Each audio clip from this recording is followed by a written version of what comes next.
Welcome to the Core Outdoors podcast. I'm your host, Christian Rawls. This podcast is aimed at helping entrepreneurs in the outdoor industry. Each episode is a conversation with an entrepreneur willing to share what they've learned so that we can benefit from their experiences. This podcast is brought to you by CORE, the Kootenay Outdoor Recreation Enterprise. CORE is a nonprofit organization based in the Kootenay region of interior British Columbia. CORE's mission is to support the growing network of gear and apparel makers and entrepreneurs within the Kootenays. Every year, CORE hosts the Summit. The CORE Summit is the only place where the outdoor, bike, and ski industries come together in Canada. It's the opportunity to connect and learn from one another. This year's conference will include keynote speakers, industry-specific presentations, and workshops on topics like marketing, intellectual property, wholesale sales, e-commerce, accounting, and more. This year's summit is on October 3rd and 4th in Kimberley, BC. We'd love to have you join us there, so register today at coreoutdoors.org/summit. Today's conversation is with James Friedrich. James has a breadth of experience in the outdoor industry. He's founded his own snowboard company, worked as a product manager on the brand side, and he is currently a senior merchant at MEC. He also runs his own consulting firm called Venturing Up, where he works with entrepreneurs to build successful product-based businesses. James is also a board member of SOAR, an organization similar to CORE based in the Sea to Sky corridor of British Columbia. In this episode, we discuss how to position your product in the market, the importance of the value equation, how to price your products, and how to work with retailers to have successful sell-through. I appreciate James's perspective, and I always enjoy my conversations with him. There are a lot of actual takeaways in this one, so I hope you enjoy this conversation with James Friedrich. James, thanks for coming on the show today. Hey, thanks, Christian. Yeah, stoked to be here, man. Yeah, good to see you again. We want to talk about a few things.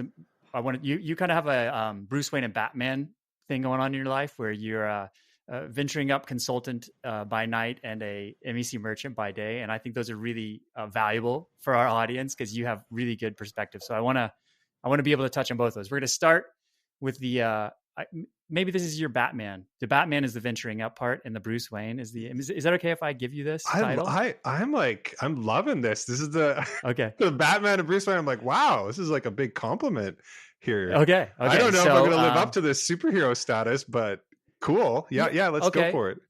I mean, Bruce Wayne does have a dark side. I'm just going to get that out there. Fair right enough. now. Yeah. Fair enough. Yeah. Okay. But the first question I want to ask you is, what is your best memory of being outside, like outdoor adventure? Do you have a really good memory that sticks in your mind? Oh, I have a lot of memories that stick in my mind. But for some reason, I'm just going to go with what's popping up off the top of my head. And that's when, the first couple of years after high school, I moved with a group of friends. We lived in Invermere and then in Fernie, BC. And we just went snowboarding all the time. And it was a late season in Fernie. And it was just one of those really sunny, slushy days. And we were just all riding. There's all these big water puddles all over here, right at the end of the season. And we were all riding, snowboarding through these puddles and spraying each other, with the water, because it was such a hot, sunny day. And it was I just remember laughing uncontrollably the whole day. Just because it was so silly and fun, and we're all totally soaked by the end of the day. But it was just a super fun experience. So I don't know why that's popping up, but that's definitely one of my top memories outside. That's awesome. I think it's important to think about. I think for a lot of us get into the outdoor industry because of those days. You have these days that are experiences with friends or experiences in the wilderness, whatever it is, that it's just it really opens unlocks something for you, and we pursue it. And I think sometimes when you get into the business part of it, it's easy to forget, we get so business focused or growing our careers, that those moments that are always oh yeah, this is why I do it. This is the thing. This is the first love. This is the first passion that got me into it. So I don't know. I just felt like we should start off with a really. Oh no, but it's memory. Yeah, no, I totally agree with you, because it's that's why we're doing what we're doing. That's why I'm talking to you today, and we're going to talk about a bunch of product stuff or whatever. And but that's the heart of it is passion. There's a passion there, which is why what pulls people into these businesses and this industry is typically because they have passion for it. And yeah, Yeah. Good Yeah, and I think memories. Thanks for that's bringing that up. how would you advise a new founder uh, before going down too far the path of developing that product? It's like, okay, I've got to get this thing out there. I mean, Yeah. how do we slow down, and what are the right steps to do before we start busting into the market? Yeah, totally. And it's it's an awesome opening question, and it's kind of the reason why you and I are talking today for me. And I'll start off with like a story is that which is fitting because we were talking about snowboarding and Fernie, like my big passion and when I was younger was snowboarding. I was like, I still love it today, but it was such a huge part of my life. And I had wanted to be able to kind of like, I'd gone to school to become an engineer, and I wanted to be able to like blend this passion of snowboarding with this passion, this like technical design of engineering. And so I got this idea that I was going to start a snowboard company. And I was so fixated on the like, could I build snowboards? How like the technical like aspects of designing and building products that I didn't fully consider the other like aspects of the business, particularly sales and marketing. And ultimately that business, which is called Class 5 Snowboards, that was the name, wasn't successful. And that was a huge blow and huge hit to me in my life. It was just like psychologically, emotionally, and financially, all those things were just this massive blow that this business didn't work out. And because of that experience, the pain that I felt in that experience, that's why I'm like, I've kind of made it my mission to like, try and help as many people as possible avoid that pain that I experienced through that.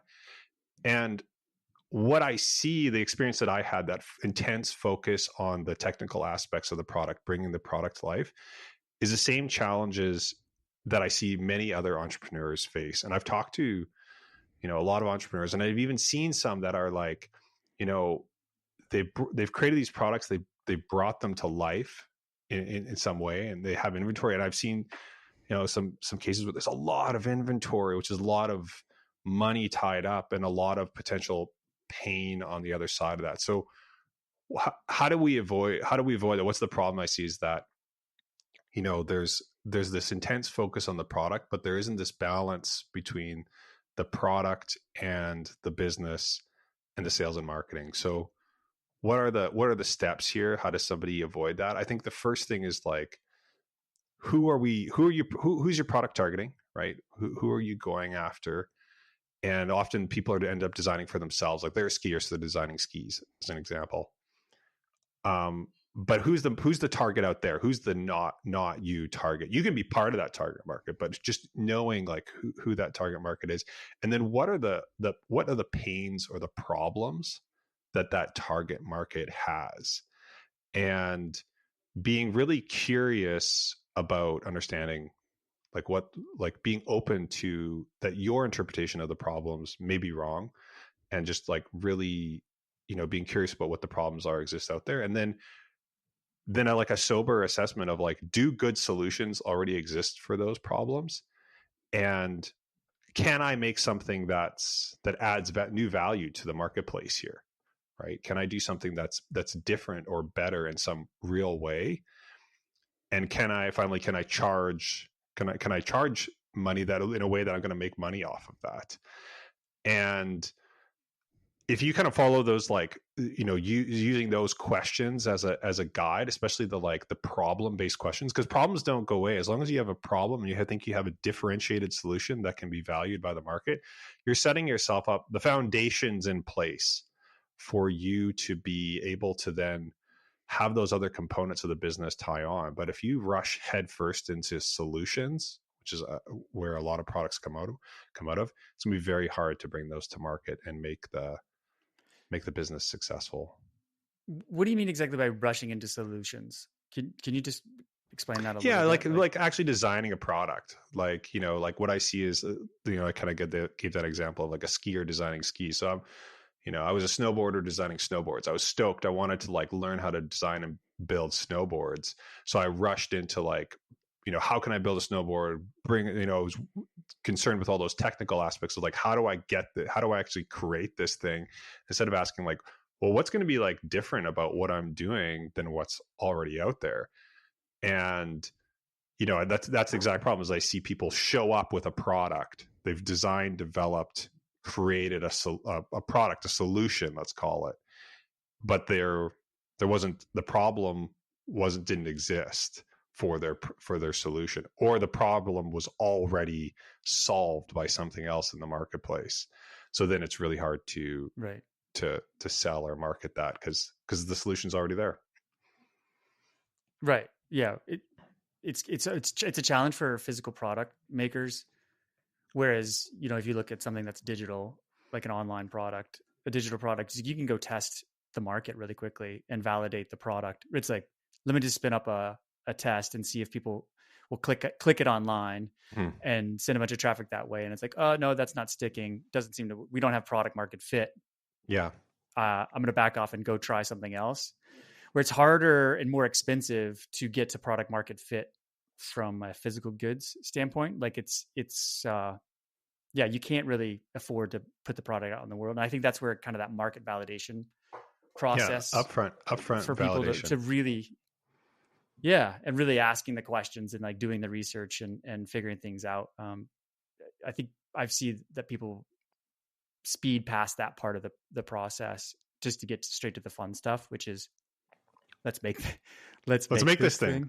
Let's make this thing. Let's produce it, right? And that's exactly it. Like, there's a lot of product thinking in the world right now coming out of the SaaS kind of like tech world, where iteration is key. I often say like iteration is innovation, right? Like that's how you're going to innovate is by iterating, but it's just a different type of, your view on iteration innovation needs to be slightly different when you're thinking about physical products, because you can't release a product to the marketplace in the same way that a digital product can, because you have inventory. You spent time and like resources creating this inventory behind it, and whether you like it or not, if you have inventory, you have to get out of that inventory in some way. So if you've gotten the problem wrong, you've got this pile of physical things that you have to move through. So your upfront work needs to be strong, so that by the time you get to that actually producing the inventory, you're in a place where you have a higher degree of confidence that it's going to work. Or find a very creative way to not take on a bunch of inventory and test the product at the same time. That would be the for sure method. For sure. Yeah. Like exactly. It's kind of both. It's both, right? Like, how can you like lower your inventory? How can you get your inventory as small as possible? And how can you also at the same time like validate as much as possible ahead of time? Yeah, upfront. Yeah. We've had previous conversations about product value and what that value proposition looks like for new brands. Can you dive into that a little bit? Because that was pretty eye-opening for me, is like how you kind of have that value equation for your product. Yeah. So, the way that like, okay, so I'll start off like this. In a former life, I was an engineer, right? And so I mentioned I got an engineering degree, and in a former life, I was working on a design project for this interchange, like a road construction, like interchange, right? It was like this $40 million capital project to design this interchange. Oh, you were like a proper engineer. I was in engineering. I was doing like, I was doing civil engineer. Way to go. That was civil engineering. Yeah. So we were working on this project, and we had this, there was a big team working on it, and we were evaluating all of these different designs. And if you can imagine, in that type of project, the cost to do different designs varied greatly, right? And so we were evaluating everything from like maybe something that costs like 10 million to something that would cost 50 or 60 million. And so how do you evaluate, like, with this drastic differences in cost, which solutions would be effective, and how do we compare those solutions to each other? And what I learned through that process was something called the value equation, which has really stuck with me, which is simply that the value of something is related to the performance it creates divided by the cost. And how I've taken that experience and I've applied that to physical products as my career moved into physical products since then is like the performance. You can have high value products at any price point, and it's really about the understanding between those two variables, performance and cost. And I'm going to give two examples that are super common that everyone can kind of relate to kind of like highlight how value is created. So first one is Walmart, or sorry, not Walmart, Costco, right? So if I asked you, do you think Costco sells high value products? What's your answer? Do you think Costco has high value as a consumer? High value. Yeah. I mean, you can high value, like a $2 hot dog is high value to me. $2 hot dog. Okay, so the $2 hot dog is high value, but I mean, like a general like product at Costco. The Costco formula is, Sure. I get a decent product, but I get a lot of it, right? I get a high quantity of that product. I get the oversized cereal box or whatever it is. I got a high quantity for a price that if I compare it to a typical grocery store, would be much less per unit, right, than a typical grocery store. So that a big box of cereal is probably a very similar price to a normal box of cereal at a grocery store, right? So that in Costco's view, the reason why, like, you go into a Costco on a Saturday, it's going to be like a zoo, right? People are shopping at Costco because there's value there. They recognize it as having value, and the performance that Costco is creating is that high quantity for the relatively same cost. So in the value equation, there's high performance there. The performance is the quantity you're getting, and the cost is staying the same. So we see that as like high performance, relatively normal cost. That's high value. And then another common example would be like, well, that's like a price-based thing. Oh, this is like, maybe like I'm getting a deal, right, at Costco. But another example of a high value company would be Apple. And Apple doesn't have cheap products. Apple products are really expensive. But they've also understood that their performance that we're paying for is things like the design aesthetic of the product, how other people perceive you when you're using an Apple product, the ease of use, the ecosystem they created, all of these things that go behind the creating the performance of Apple products allows them to have really high performance, which also allows them to have a high cost. And we see those as being really valuable too. Like Apple's, I think it's like the biggest, like one of the most profitable companies in the world. I don't know. It's up there, right? Like it's a behemoth. And it's because they've understood that equation. They've understood like what's the performance that they need to create in order to charge a high cost. And we still see those products as being really valuable as consumers. So the value, like saying that as an entrepreneur, that's your opportunity, is to like understand that you need to create value in the marketplace. You need to create performance that's high relative to the cost or price that you're charging. And if you're able to do that compared to the other solutions that exist in the marketplace, if you're seen as creating value, you're going to be, your products are likely, you have a much higher degree, higher likelihood of success because you've created something that the consumers see as having value in the marketplace. Yeah. So how would a smaller brand, let's say we have a smaller brand we want to launch, or we've just launched, or it's in the early phases, like how would you advise them on kind of developing their value proposition to go to market with? Yeah. Like, is there a structure or a way of thinking about, like, go for it? Yeah. So, I mean, I'll give like two examples, or two kind of like thoughts here around how would someone like develop their value proposition. So first of all, it's understanding those things that we were talking about kind of at the very beginning. Like, who am I targeting? Right? What are the problems that target has, and what are the solutions that I'm going to create?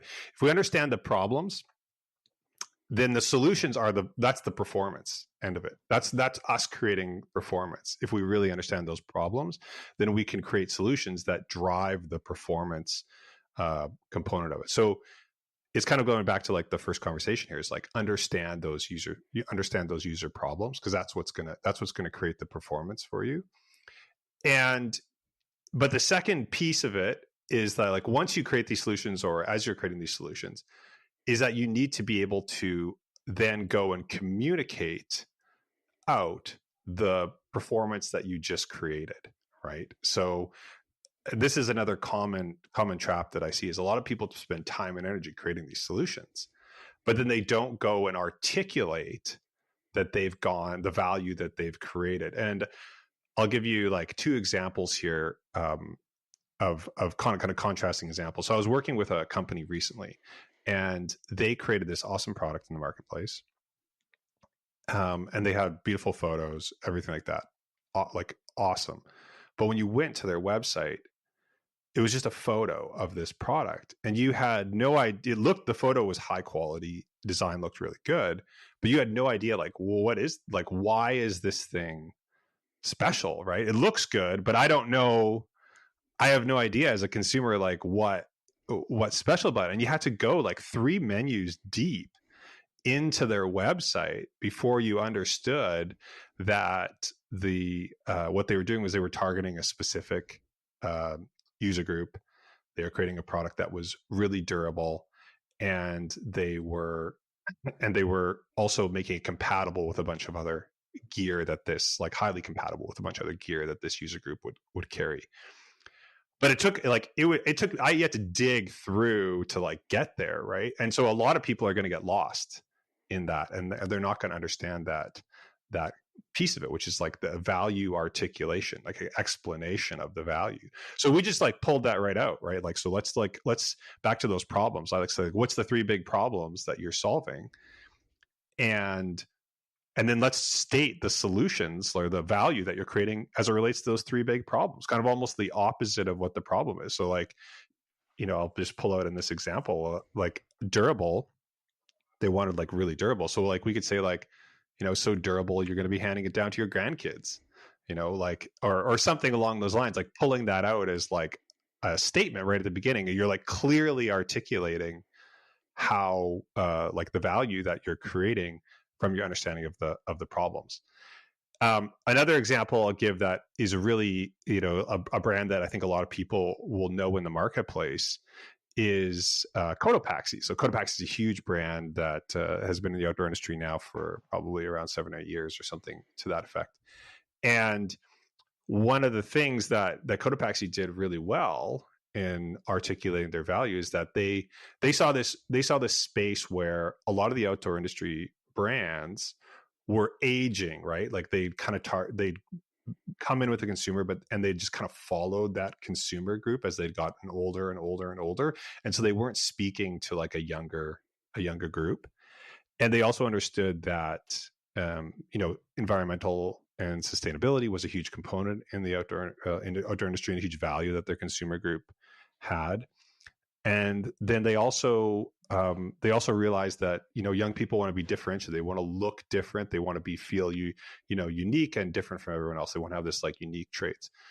And they created from that a product set called the Del Dia collection, which is a number of backpacks, line of backpacks, which are very simple in design. Like if you were to like look at a Del Dia bag, they're not complex. They're like ultra simple. But what they did is they took advantage of remnant materials at all of these factories and allowed the sewers in the factories to basically like pick and choose the different fabrics and colors. So these bags look like this like crazy bright patchwork of kind of colors, mishmash. Every bag is different than the one next to it. It's like totally unique product. And so they created this, that was their insight in how they created this product. But the thing is, like, you as a consumer, when you see that product visually, you see right away, this is different, right? It's like slapping you in the face with its like visual difference.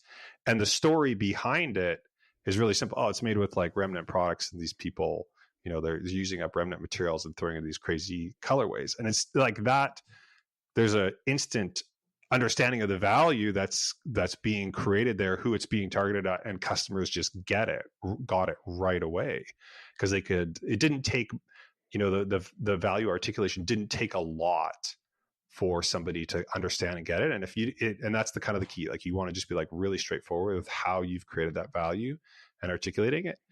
And if you're able to do that, you will, there's a high likelihood that that's going to translate well for you into how the product will sell. Yeah, there's a couple of thoughts there I have about the fact that you can have value, that a non-technical value.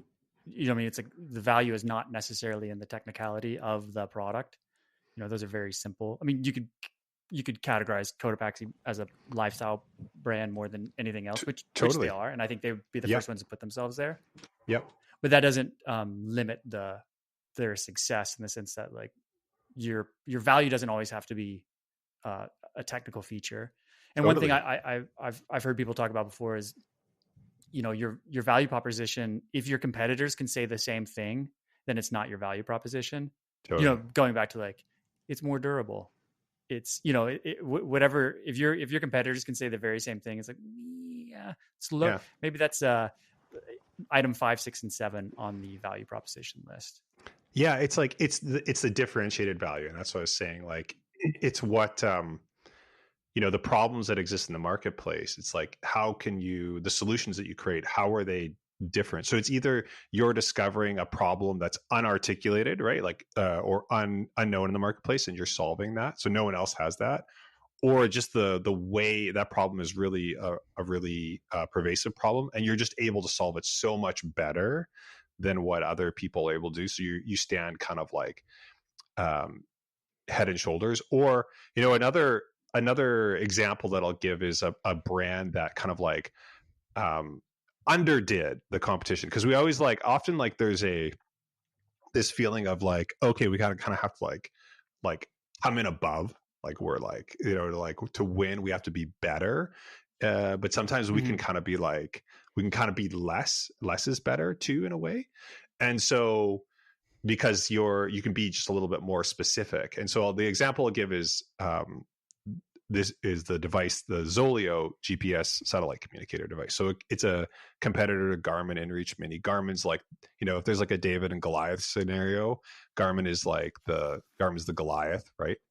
And Zoleo is definitely the David. And what they recognized in the satellite communicator space, what Zoleo recognized, was that they could do less than the Garmin InReach Mini, and they could focus on that less and just do that less a little bit better, and lower the cost because of that. So again, in the value equation, right? They had high performance, they maintained high performance, but they lowered their cost, right? So all of a sudden, like, the equation was really the equation worked in their favor, even though they were doing less than Garmin. And specifically in that example, what they did was they saw that the like mapping and kind of navigation components of the InReach, they removed those from the device, and they also removed some capabilities, like the InReach can do some messaging on its own. It doesn't need to be paired with a phone, and Zoleo required you to be paired with a phone, which they said like everyone's carrying their phone around with them anyways. So we're just going to take advantage of that, and because of that, we can make a simpler device that requires you to be paired with a phone. We're not going to do this we're not going to really concentrate on like mapping and navigation. We're just going to concentrate on like communication in the backcountry. So we're going to do less, but we're going to do that less better. And that equation, again, the value equation works in their favor, and they were able to make inroads against this Goliath in the marketplace. Right, because they can compete on a stripped down product set.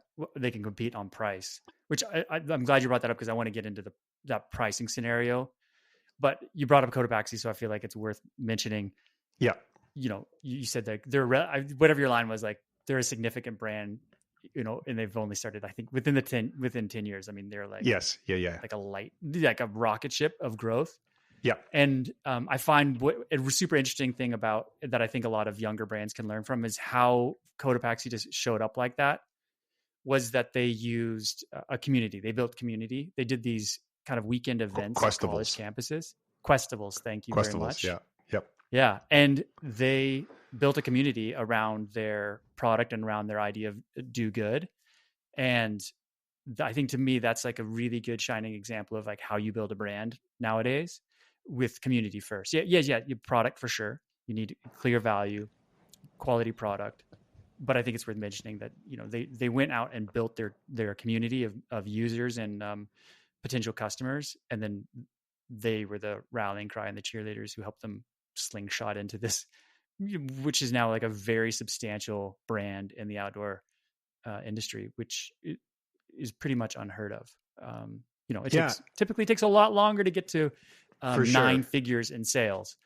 For sure. And I would say, like, you know, to kind of build on that, like from the, like, just taking this lens of like product and value is like, or sorry, problems and value is like, they recognized that like their core consumer was young, right? They created that community of that younger consumer. And as I was saying earlier, like there was like the brands had kind of like left that consumer, like there was values led brands. Like Patagonia is like a super gigantic values led brand in the outdoor industry. Is there, you know, are their values substantially like different from Code of Praxis? Probably, you know, they're both very strong values brands. Just one is talking to an underserved, like a set of users that was underserved. So they were able to, like, they recognized that there was this, like, they could be values driven, but they're going to talk to a different group of people who didn't feel like they had that community, which was that younger group. So is that it's those combination of things, like they're understanding, like, again, from a problem standpoint, they're understanding from 2 or 3 different angles.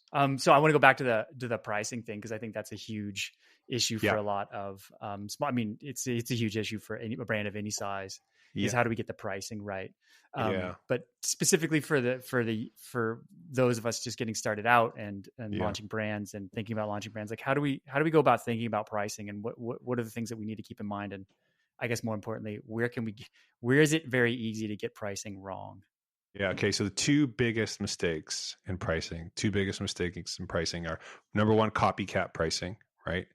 So looking into the market, seeing what everyone else is charging, like, oh, everyone else is charging $100. We're going to charge $100 too, right? They're basically copying the price that exists in the market.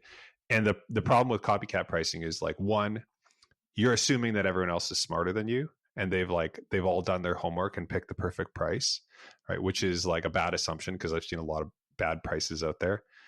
And two, you're not articulating, there's no value related there. And if you're charging the same as everyone else, like, why would somebody choose your product, right? So first thing is copycat pricing. Second thing is cost plus pricing, which is like adding up the cost that your product costs you to make, and then just applying a standard margin on top of that. Like, let's say, my product cost me $25 to make, so I'm just simple math. Product costs $25, so I'm going to charge $50.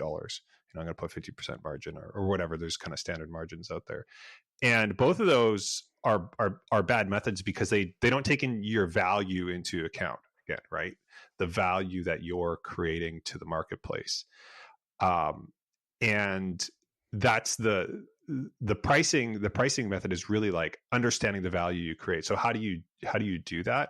And I've written a short, like, ebook, like a 10-page ebook called Pricing for Profit, which goes through like a value-based method of being able to, like, go and use like a systematic method to price your product. So that's a free resource people can get if they go to my website, venturingup.com. You can just download that for free. But it's a method of, like, being able to, assess, like, we have to be aware of what exists in the marketplace, the prices that exist in the marketplace, because that's what consumers are seeing and judging our value on. But we also need to be aware of the performance that we're creating that's unique and different from those. And that has to be reflected in our price too. I will add one other, like, sub comment here, which is that often for a new entrepreneur, what happens is their product cost, what it costs them to make, and their price sometimes don't line up. And the classic is that their cost is really high and they get kind of like the squeeze on the margin. They feel squeezed on the margin. And the two things there is just, like, number one, making sure you're articulating your value, so you can charge the most that the price that the market, the proper price for your product. But the second one is taking a really sober look at, like, what did you put into your product in terms of features, and does the market actually value those features that you're putting into your product? Because it's really easy to, as a new brand, over design, try and do the best, put everything in there, and that often means you're adding cost, but you're adding cost to your product, but you're not adding performance in that value equation, right? You're not creating new value for the market. You just basically end up costing yourself more money, and that's a really common thing that creates the squeeze on profitability. Yeah, there's always more time at later versions to start to add the product feature set, right? It's like sometimes I always think it's get the MVP, the minimal viable product out there, and then you can add it as you go. I have a friend who has a very successful t-shirt business, and he's always like, he's for the first 3 years he was like, no more than 2 colors ever. Right. Never. Oh, like ever. Yeah. Just because it was like something as simple as a screen print. He's like, once you get into 3, 4, 5 colors, man, my costs go up and people don't see the value in it. And it's like, oh, later on you can get your costs down. He's like, yeah, let's do that 4-color print. Looks pretty sweet. Totally. But no, you don't start there. I mean, just something as simple as a t-shirt. And I think along those lines with pricing is like, pricing is hard. I'll just say that right now. Like pricing is super hard. There is a challenge that we have as the founders and entrepreneurs of our businesses is that we think about what we would pay for something. And sometimes our budgets get in the way of what the potential is for the market. Mm-hmm. And that could go on the high end or the low end. But I think sometimes we need to step back and get some outside help and really kind of test our hypothesis when it comes to pricing. Because sometimes we undervalue what it is that we're offering because we're afraid to ask for what the true market, what the cost of the market could actually bear. We just sometimes feel like, oh my God, I couldn't ask somebody to spend that much money on this. When in reality, number one, well, that's what you need to charge to get yourself a margin. Yeah. And number two, like you have the value set to clearly ask for that and receive that value or that price. We just have to be very clear on how we communicate. Going back to, one of the original things you said is like, be very clear on explaining and establishing this is the value. I mean, we run in that all the time. We make stuff here in Canada, and sometimes people will question the authenticity of it. Yeah. Because if we try to compete on price, so if we're trying to make a made in Canada product, and you're charging a low price. Yeah, we're charging it the same as a hat that's made in Bangladesh. Like the consumer's going to look at it and like something doesn't add up. I don't trust it. It doesn't make sense. Or, it doesn't make sense. Yeah. There's a perceived value. I should be paying more, right? And sometimes we can actually turn customers off when our prices aren't high enough. I know that sounds super weird, but no, it's I think it's totally true. Yeah. Oh, good. Yeah, I'm glad you agree with me, Batman.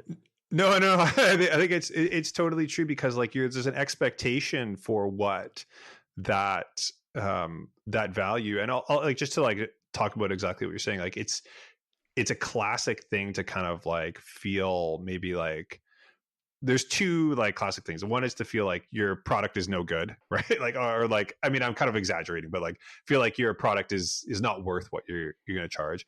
Or the other one is like it's not worthy of that premium price point. Not worthy of that price point, yeah. Or the other one is like, oh man, we made the best thing ever. We're going to charge like $1 gazillion for it, right?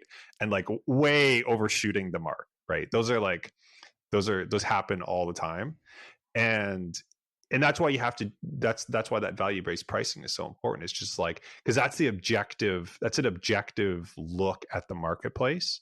Like it's not your emotions, it's what exists out there and how what does the marketplace value in terms of like feature set or problem solutions, and doing that objective work allows you to puts you in a place where you can feel a lot more confident about, okay, this is the value that I'm creating and this is like the price.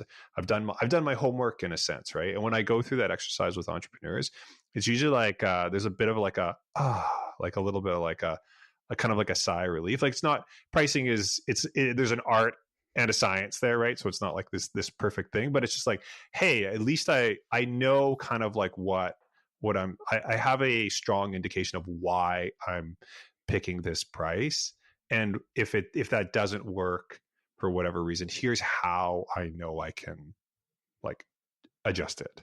Right. I was going to say, I think something that comes up a lot for startups, or I think comes up with everybody, is choosing the channel to sell into, because it's like, oh, my costs are this. I think the price is this. So then automatically people put themselves in a direct to consumer. I'm only going to sell online direct to consumer because I can't afford the wholesale model. I'm biased towards a multi-channel approach of making sure you have a wholesale engine to improve your margin and to grow your scale in the sense of the size of your POs that you can place with your manufacturers. How do you think about direct to consumer and wholesale, and how early, the first 5 years of a brand should consider approaching those two channels? Yeah, sure. And I think what I'll do is I'll just start off with like a little bit of like the brief recent history of like direct to consumer and wholesale, because we've lived through this like 5 year period here, 4 or 5 year period here, where like dramatic shifts in like pendulum swings in buying behavior have occurred that have really kind of like, I think the world has run. It was a 10-year period in 5 years. Yeah, the world has run. We went through like a 10-year cycle. Yeah, exactly. And the world has like run the test, so to speak, on like how these different channels can or can't work, right? And so like pre-COVID, there was probably a lot of like opportunity in direct to consumer because people weren't, there wasn't as many people doing it well. And then with COVID, with retail, like, brick and mortar retail essentially like shutting down, everyone was forced to move online. So it was giant pendulum swing to online, to direct to consumer online sales. And what that did was it raised the bar for the understanding of direct to consumer, how to compete on, how to direct to consumer, and just how to compete online in general. Everyone was forced to like understand and learn that channel. And then with, kind of COVID like receding and going away, and now we're in a different marketplace again, we've seen a big shift in like, all the consumers went online because they needed to, but with the consumers kind of having the choice now, we've seen a massive shift back into brick and mortar. And brick and mortar is by far the biggest channel in terms of product, like consumer shopping and product moving. But what we have is this world now where the general skill set for direct to consumer is way higher than it was 5 years ago. And so this like kind of like let's call it like the gold mine or gold rush days of like direct to consumer are kind of over, right? This is a seriously competitive channel that you're with a high degree of skill that's in it, and a large number of people who have that skill set. So if you look at it with like a fresh perspective, it's like, as a brand, let's just talk about like risk for a second. So if I'm going to start a direct to consumer brand, I'm buying that inventory, I'm bringing that in, and it's 100% up to me to be able to sell that product in that competitive landscape through that direct to consumer channel. And I have to be really strong advertiser and really good at articulating my value and all those things to sell through direct to consumer. If we think about the wholesale channel, where again, that's where the vast majority of consumers are shopping, you're typically working with retailers where you're maybe in a booked business. So that means you're getting an order from a retailer 6 to 8 months in advance of the retailer wanting that product, which means that you have an indication of what the demand is for your different products, which allows you to plan your inventory and just factor in the risk that you're willing to take on that inventory. And it just gives you, from a risk perspective, I think there can be a lot less risk with the wholesale channel. The downside of the wholesale channel is like in season, like when the product's actually selling, you have maybe less levers to be able to maximize your upside, because you're at some mercy of like how the wholesaler or the retailer is going to sell with your product. So it's just good to like understand those things. But from the margin standpoint, what I like to communicate to entrepreneurs is like, let's not shut the door on the wholesale channel. Like, cause like you start off the question by kind of like saying, oh, like I can't quite make my costs work for wholesale, so I'm just going to go direct to consumer. Like, let's not shut the door on the wholesale channel, because again, that's where the vast majority of consumers shop. There's so much opportunity to de-risk your business through wholesale. And again, it's about value articulation here. If we're able to properly articulate our value, if we've designed a product and we can communicate that, I think in most cases, there's an opportunity for you to be able to sell your product with good margins in both channels. And the other thing is the direct to consumer channel. I think especially for new brands, there's like the math that gets done is like, oh, look at like the price, right? And look at my cost. I'm gonna make the whole, like, I'm just gonna make this like massive chunk of like margin that sits in the middle. And that math is incorrect. Like I call it it's called two column pricing. When you're in an Excel spreadsheet and you only add up two columns, you're like, there it is. Pretty there it easy. is. Pretty easy. We're gonna make so much money, right? Yes. And like, little do you know, there's about 16 other columns that need to be added to your cost equation, because Totally. You're not getting anywhere without really good digital marketing. Yeah, exactly. It's like the two big one there is like exactly like you, as a direct consumer, you're basically have to be really good at advertising, which there's a huge cost to. You've called it the meta toll booth, right? You got to pay the tolls. You got to pay the toll booth. Got to pay the toll booth to advertise.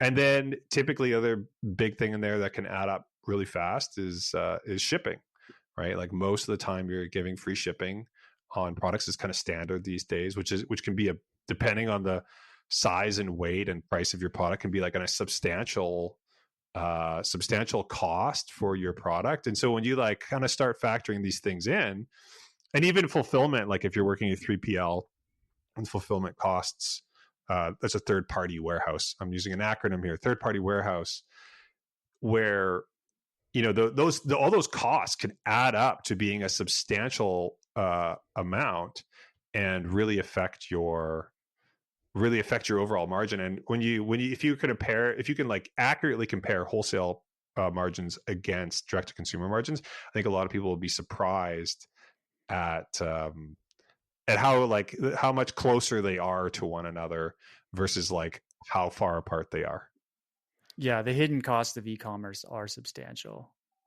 Like you got to have multiple columns in that spreadsheet that you're adding up to get to your final margin, because it's shocking, especially if you're a Canadian-based company.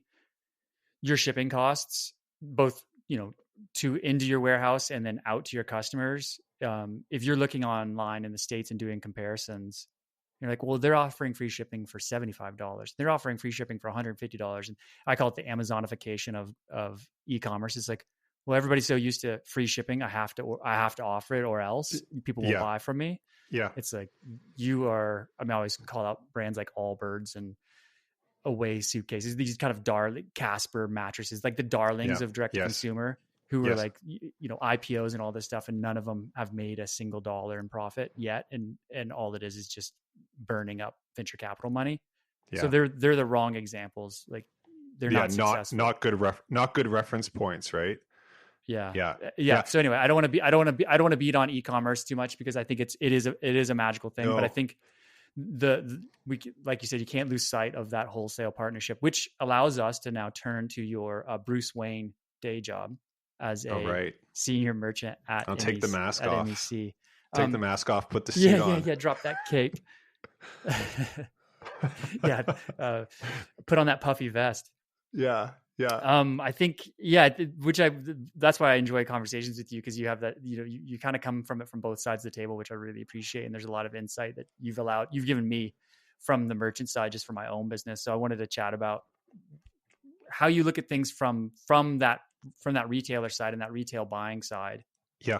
How do you go about, there's a lot of black box mystery for us brand owners, but how is it that you go about as a merchant putting together kind of a seasonal plan of like, what is it that I'm bringing into the store this year? What does a seasonal plan look like? Like how do you structure that buying strategy? Yeah. And we were joking a little bit I want all before the we. secrets, by the way, please. I know, yeah, exactly. Yeah, here we go. No, we were joking a little bit before because I was like, this is a big question, right? So I'm gonna kind of like try and touch on just like the high level like components of it, because we could really go in depth. But the biggest thing, the most concise answer is that I the way I explain to people is like, if we're driving a car, right, we got a rearview mirror and we got a windshield. And the rearview mirror for buying is looking back at our previous sales history. So looking at like what have we done in like a type of product category before? What are the sales for those products? What are the trends and things that we can see that have happened in the past? And why did those things happen? Right. So understanding the past, that history. But then we want to look through the windshield, right? And we want to kind of look ahead and say, well, what are the trends that are coming up? Like, what is, we're looking at different trend reports. We're talking to different brands. We're talking to consumers and end users and people that work in our stores and all this stuff. And we're trying to get a sense of like, hey, what does what's in through the windshield? What does the future look like? And from those two perspectives of kind of like looking back at the past and looking ahead at the future, what we do is we form the basis is we form a financial plan, which is like, what do we think financially we can do in this category based. Let's just talk about a category of product or a slice of products, right? And like, what do we think we can do based on this information? What does the financials look like?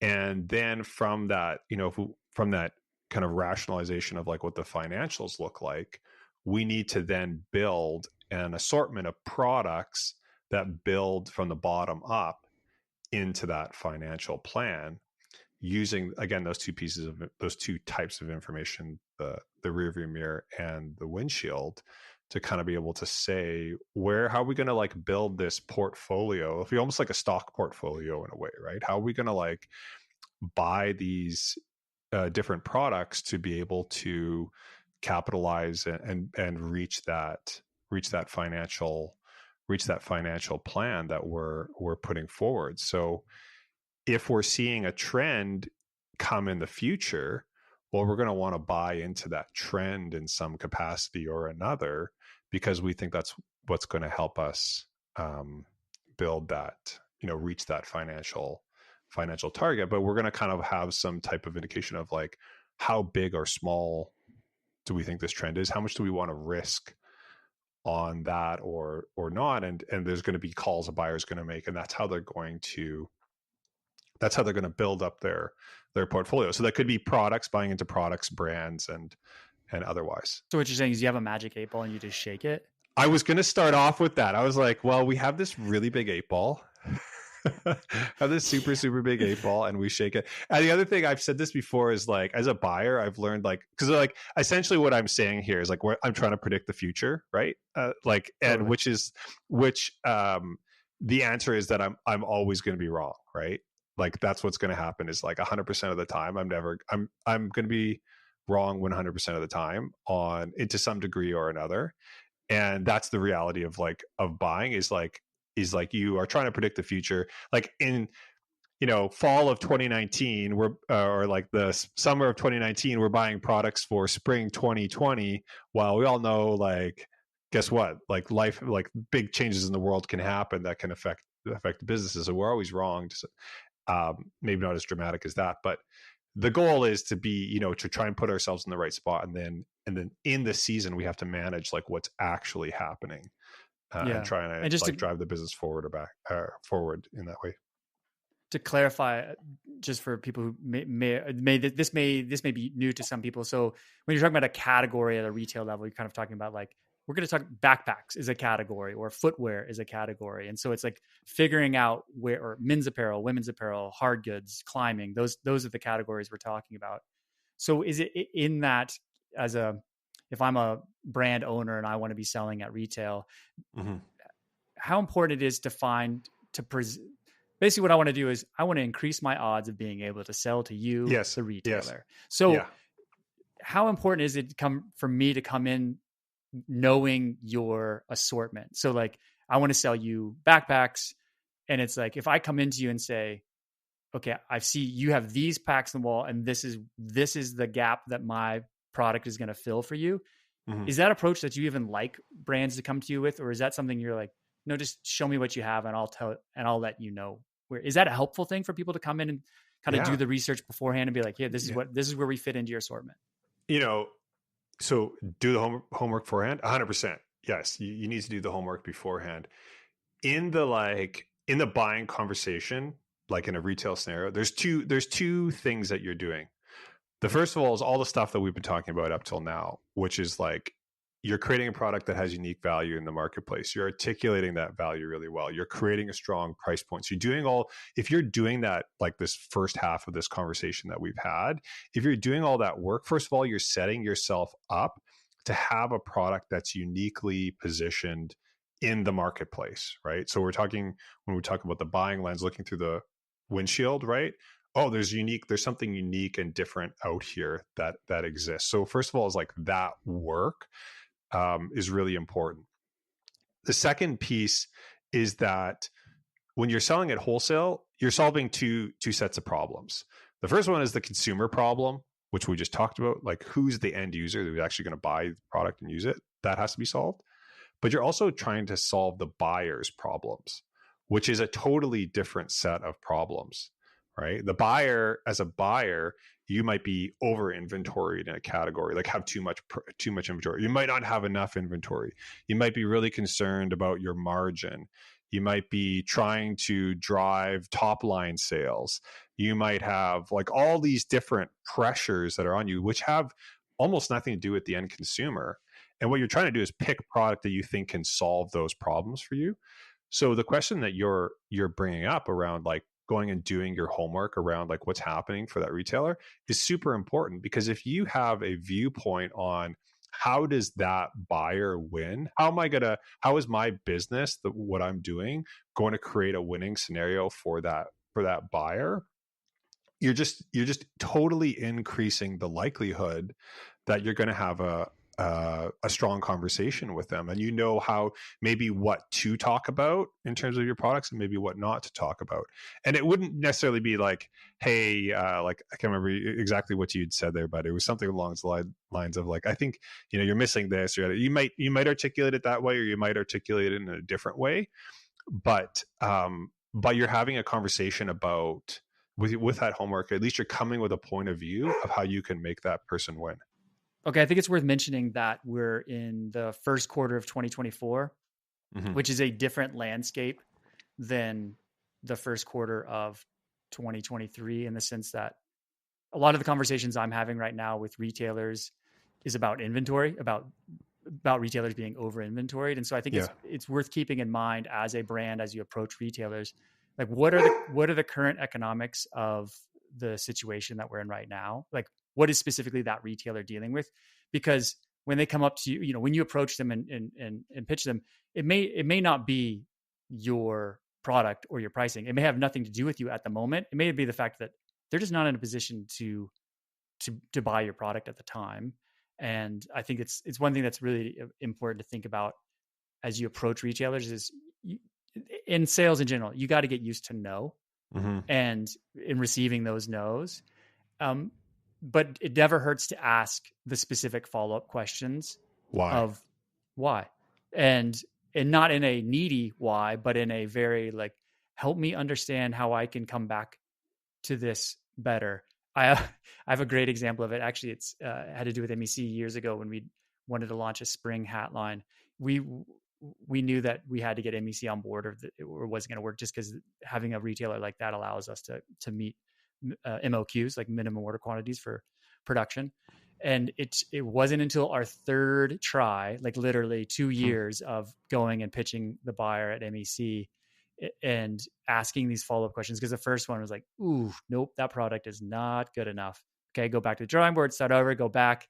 Okay, that product's pretty good, but your pricing is out to lunch. Okay. And so if I just took the no, I would have walked away and never gone anywhere. But we took the no, asked the why. I mean, I think that's the importance of having those relationships with wholesalers too, with retailers as well, is that you can have those relationships where they can, they're in it for your benefit as well too. Like they're not they want to see you succeed most of the times too. They're good people. And if you ask in the right way, they're willing to tell you where you need to kind of shape up to be able to get in the assortment. And yeah, don't be afraid to ask the why. Yeah. In my previous life, I was the person receiving the no's. And the reframe I would say is like, the word might be no. That might be what's said is no. But what it actually means is not right now. Yeah, good And point. the number of times I've seen that come true is like, your example is a perfect example of that situation. And that's the way that I would view it, is it means not right now. And it's your job to figure out how to, how to change that situation, or understand the deeper what's going on, and be able to try again in the future. Yeah. So with that in mind, as we, if we were to approach, how do you mentor the people you work with in approaching retail accounts for the first time, and just kind of at a real high level is like, yeah, you're gonna pitch them your product. Like, what is it that sets you up for success? We've done all the things. We know that we've done the first steps of our conversation. We've got the value, we've got the pricing, we've got that sorted out. Kind of what's the nuts and bolts of actually going in and pitching a retailer? Like, what is it going to increase my chances of success in those meetings with those retailers? Yeah. So, okay. So I'm just going to, like, I know you said like we've done all those things, but I'm just going to reiterate like that point of like setting up and creating that unique value, because like it's so important, because the number of products I see that are like essentially the same as something else out there is like really, really high. And so if it's just the same as something that we already have, like why would we change off of that, right? Again, like the rear view mirror for us, we have the history, we know how that product performs. Changing off of it into something else would just be like a really high risk.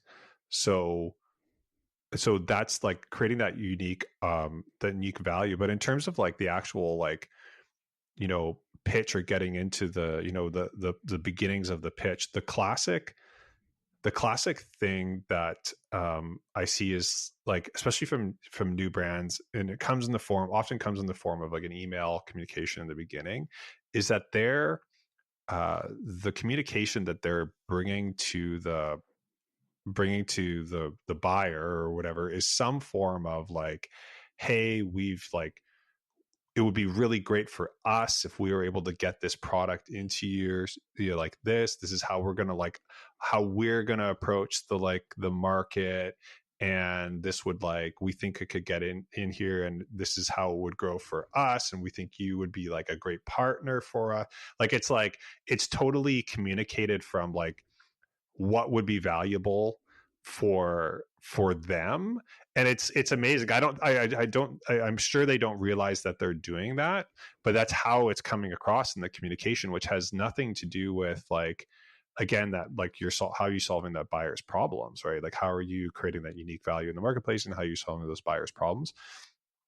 So again, like kind of coming with those frames in mind, um of like, what are you doing? And the second like super common thing that happens is that the timing is off, where somebody shows up. Like, we go through these retail cycles where there's a time when there's a term in buying called open to buy, which basically means like, how much money do we have to spend in a certain category. And if you're showing up after we've spent all the money, your likelihood of getting the sale is low. It doesn't even matter how good the product is. Like, there's just no money available. And so that's another thing, is like, every product category, every type of product, and every retailer has a slightly different cadence, but there's usually cadences, like global cadences, that you can kind of figure out for your brand. And it's really important to be on cadence. It's really, really important to be on cadence, because that just, again, setting yourself up for a conversation that can happen at the right time.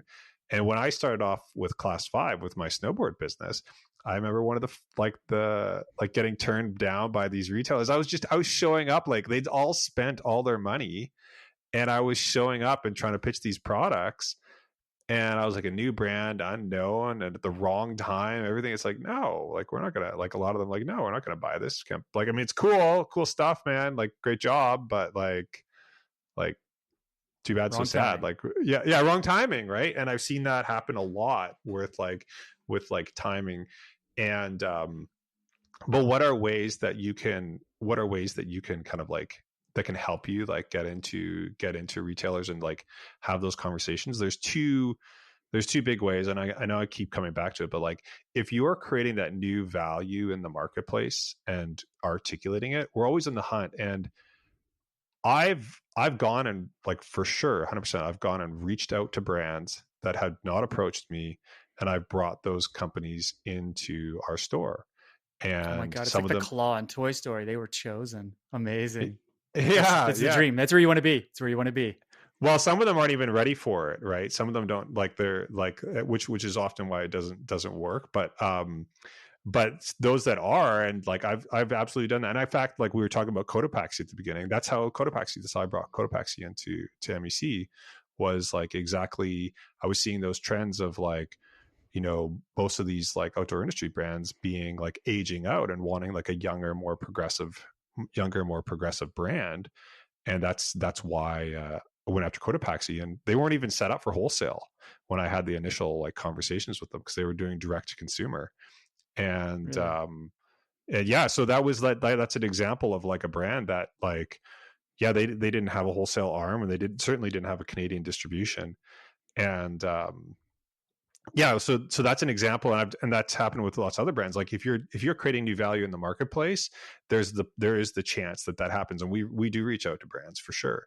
The second very common way that happens is that you're working with you work with a sales agency or a sales group that has some pre-established relationship with the retailer, and that just it just allows them the possibility of getting the conversation is a lot higher, because they have a relationship with those people, and they're able to maybe articulate some more specifics, or just carve out a tiny piece of time within another conversation to kind of like get in front of the buyer.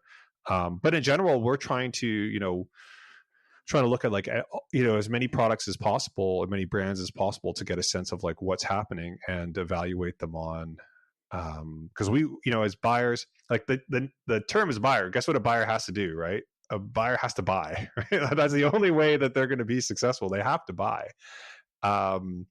So they're looking for like how to, like, it's like how to like place those buys in a way that's going to allow those financials to hit those financial targets.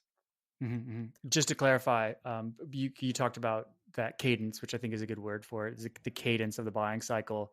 Correct me if I'm wrong, but typically in November, December, January, buyers will be buying for the following sales cycle of September through December, basically. So Yeah, there's kind of like, I mean, broad strokes, thinking about the again, this is just from like a outdoor industry lens, right?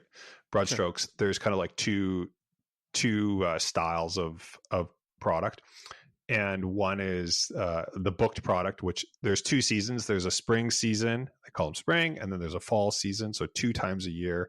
And yeah, you're buying for, let's say right now we're or let's just say they use your example of like the fall, like we're in like November, December.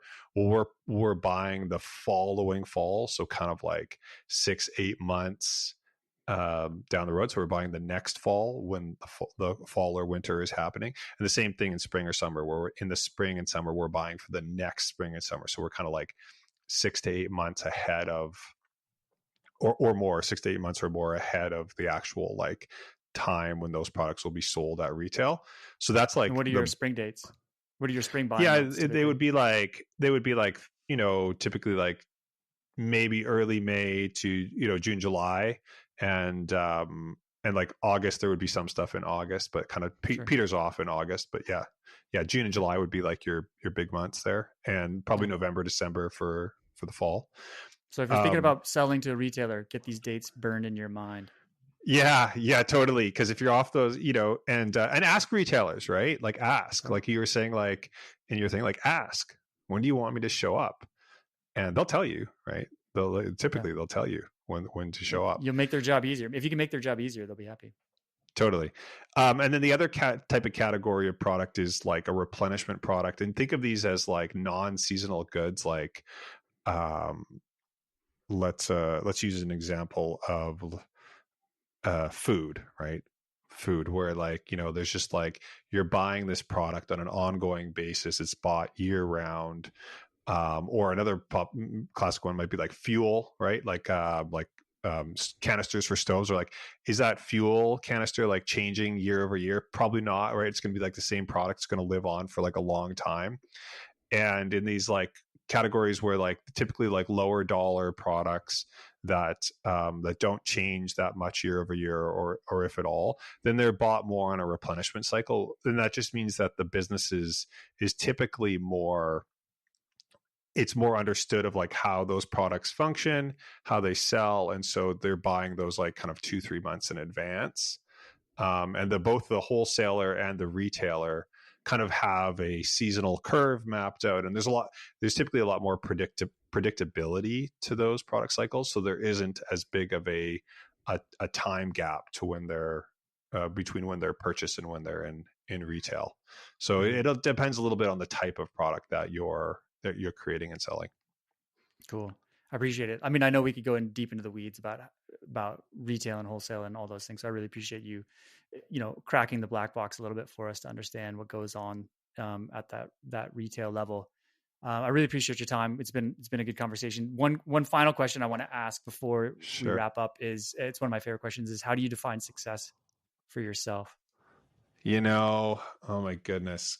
I knew you were going to ask this question too. And I was struggling with it, if I'm going to be honest with you, Christian. So it's good. You should struggle. Yeah. Thanks. And I was like, okay, well, I can answer I can go like really answer from like a buyer standpoint. Like, how does a buyer define success? So, which I'll say, like, I'm judged on metrics like my top line sales, my profit, how much inventory I'm carrying. But I don't think that's the answer that you were really looking for. I suspect you were looking for like a deeper answer. And if you, maybe not, but if you were, I really struggle with it. And it's actually something that when I knew you were going to ask this question, I was like, I need to like take away and like really like, it's a good question that I don't think I've properly answered for myself. And I think I have indications of what that answer looks like. Like, certainly it's like, what kind of impact can I make on other people to like positively change their trajectory? What can I, how am I using my time and my stress levels and things like that? That's kind of like what comes to mind, but I don't have a solid answer. And I think that it's one that I appreciate you asking, and I want to take away, and I'm going to take away and try and come up with a better answer for the next time we talk. Yeah. Okay. Well, I'll send you my PDF worksheet that you can, you can fill out and figure out your own definition. Perfect. All right. Just on that note, let everybody know exactly where they can find you if they want to get in touch with you, if they want to find out more about venturing up, like, give us the details, please. Sure. Yeah, you bet. So if you want to, like I mentioned earlier, I have that resource, Pricing for Profit, which is a free resource you can download off my website, which is venturingup.com. You can check it out there. And then in terms of like where I'm active on the internet, usually it's LinkedIn for James Friedrich. Friedrich is spelled fried and then rich. So you just put those two words together, you'll find James Friedrich, and that's the best place on the internet for me. Cool. And yeah, that's it. Thanks, man. Appreciate it. We look forward to more of these in the future. Yeah, cool, Christian. I'm super stoked. This was a lot of fun, and really appreciate talking to you. This was great. Yeah, no, it'll be good for the core members for sure. All right, man. Talk to you soon. Okay. Thanks for listening to the show. If you know someone who would enjoy this episode, please share it with them. If you enjoyed it, take 30 seconds to give us a review on your podcast player. Ratings and reviews go a long way in spreading the word about the show. It takes hours to create an episode and only 30 seconds to leave a review. We'd really appreciate it. To learn more about CORE, visit coreoutdoors.org. That's KORE outdoors.org. Thanks again for listening, and we'll see you next time.